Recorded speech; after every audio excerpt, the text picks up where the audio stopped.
Bismillahirrahmanirrahim. Assalamualaikum warahmatullahi wabarakatuh. Perkenalkan, nama saya Tesya Nur Oktavia, NPM 18111010146.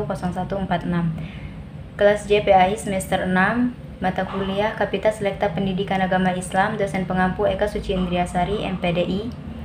Di sini saya akan menjawab pertanyaan dari Ibu Eka Suci Indriasari, MPDI. Pertanyaan yang pertama yaitu jelaskan konsep pendidik dan peserta didik dalam perspektif Islam. Konsep pendidik dalam perspektif Islam yaitu orang yang memiliki tanggung jawab terhadap perkembangan peserta didiknya dengan mengupayakan perkembangan di berbagai potensi yang dimiliki oleh peserta didik, misalnya itu pada potensi kognitif, afektif, ataupun psikomotorik yang sesuai dengan nilai-nilai ajaran agama Islam. Konsep peserta didik dalam perspektif Islam yaitu orang yang belum dewasa yang memiliki berbagai macam potensi atau kemampuan yang perlu untuk dikembangkan. Dalam perspektif Islam juga, peserta didik ini bisa dijadikan sebagai objek dan juga bisa dijadikan sebagai subjek di dalam pembelajaran. Pertanyaan yang kedua yaitu, jelaskan kewajiban pendidik dalam perspektif Islam.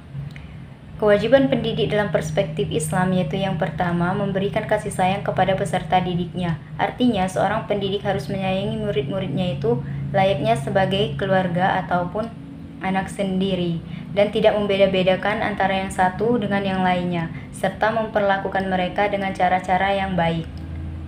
Yang kedua yaitu tidak mengharapkan balas jasa atau ucapan terima kasih dari siapapun. Semata-mata mengajar itu hanya untuk mendapatkan keridhaan dari Allah Subhanahu wa taala. Jadi tidak untuk mengharapkan rasa balas jasa ataupun ucapan terima kasih dari orang lain. Yang ketiga yaitu memberikan nasihat kepada peserta didik di setiap kesempatan. Bahkan di setiap kesempatan itu jika perlu harus memberikan nasihat kepada peserta didiknya. Dan jika peserta didiknya itu melakukan kesalahan, maka tegurlah dengan kata-kata yang halus, sopan, akan tetapi tetap tegas dan bijak. Dan jangan menegur itu yang bersifat menjatuhkan peserta didik. Akan tetapi, menegur peserta didik itu yang bertujuan untuk membangun ke arah yang lebih baik lagi. Yang keempat yaitu mencegah peserta didik dari perbuatan tercela atau perbuatan yang tidak baik, yaitu dengan cara sindiran dan jangan dengan cara terang-terangan dan bersifat halus, bukan mencela. Yang kelima yaitu jangan menimbulkan rasa benci dalam diri murid mengenal satu cabang ilmu, tetapi sebaiknya dibukakan jalan kepada murid itu untuk mempelajari cabang-cabang ilmu yang lainnya agar peserta didik atau murid ini tidak menjadi fanatik terhadap satu mata pelajaran saja, tetapi bisa menerima semua mata pelajaran yang diberikan dengan baik dan mereka mengerti dengan pembelajaran itu. Yang keenam, sebaiknya dengan murid yang masih berada di bawah umur itu disesuaikan materinya agar mudah untuk dipahami dan dimengerti oleh peserta didik. Yang ketiga, apa yang Anda lakukan jika terjadi problem seperti di bawah ini?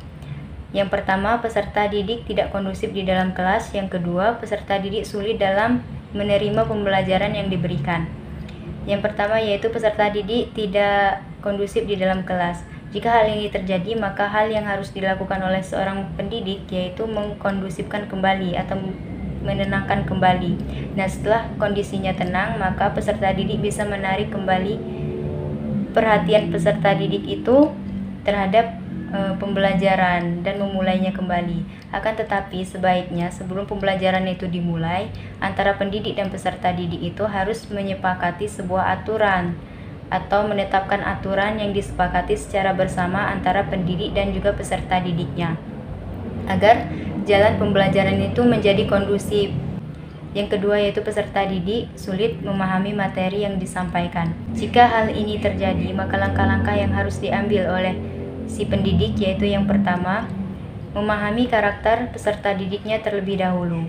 Kemudian yang kedua yaitu menerapkan metode tertentu kepada murid yang sulit dalam menerima atau menyerap pembelajaran. Yang ketiga yaitu memilihkan tempat duduk yang tepat. Dan yang keempat, memberikan tugas tambahan. Yang kelima, meminta bimbingan kepada guru BK.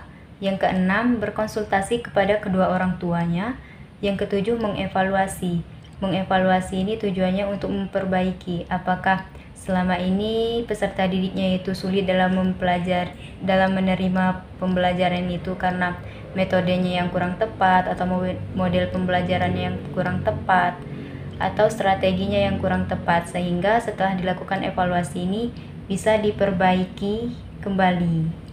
Sehingga setelah dilakukan evaluasi, maka metode dan model pembelajarannya itu bisa diperbaiki kembali. Cukup sekian, wassalamualaikum warahmatullahi wabarakatuh.